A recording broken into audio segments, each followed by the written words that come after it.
अपनी बेबाकी और तीखे तेवरों के लिए मशहूर केंद्रीय गृह मंत्री अमित शाह ने लोकसभा में वो किया जिसकी उम्मीद शायद विपक्ष ने कभी नहीं की थी। जब नक्सलवाद पर बोलने के लिए शाह खड़े हुए तो लगा कि सिर्फ ये एक नॉर्मल भाषण होगा, लेकिन देखते ही देखते उन्होंने कांग्रेस की वो बखिया उधेड़ी कि विपक्षी खेमे में सन्नाटा पसर गया।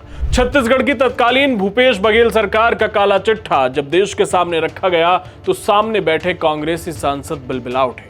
लोकसभा में मुद्दा था नक्सलवाद। गृहमंत्री अमित शाह ने सीधे तौर पर छत्तीसगढ़ की पिछली कांग्रेस सरकार को आड़े हाथों लिया। उन्होंने साफ शब्दों में कहा कि जब पूरा देश नक्सलवाद की समस्या से निपटने के लिए तैयार था, एकजुट था, तब छत्तीसगढ़ में कांग्रेस की सरकार इस समस्या को खत्म करने के बजाय इसे खाद पानी दे रही थी।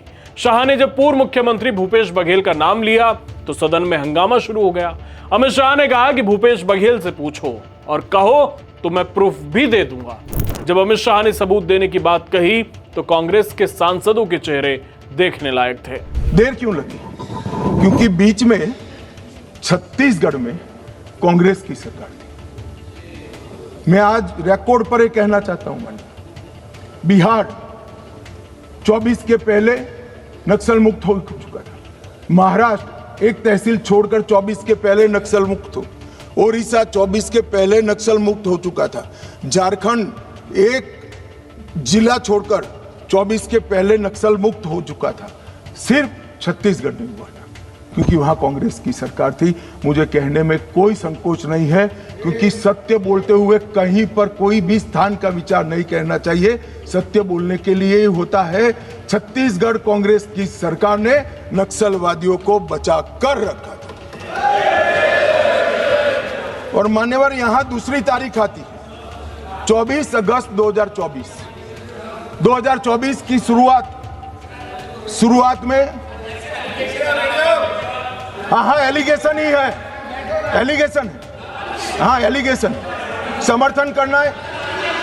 एक मान्यवर मैं किसी व्यक्ति के सामने नहीं कर रहा हूं, मुझे रूल्स न समझाएं।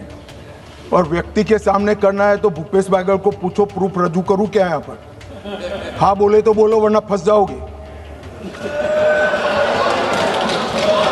अमित शाह ने आंकड़ों के साथ बताया कि पिछले कुछ सालों में जिन जिन राज्यों में कांग्रेस की सरकार रही वहां नक्सलवाद की जड़ें गहरी होती गईं। शाह ने आरोप लगाया कि कांग्रेस के शासनकाल में नक्सल प्रभावित इलाकों में शिक्षा, स्वास्थ्य और रोजगार जैसी बुनियादी सुविधाएं पहुंचना तो दूर, वहां की जनता को नक्सलियों के रहमो करम पर छोड़ दिया गया था।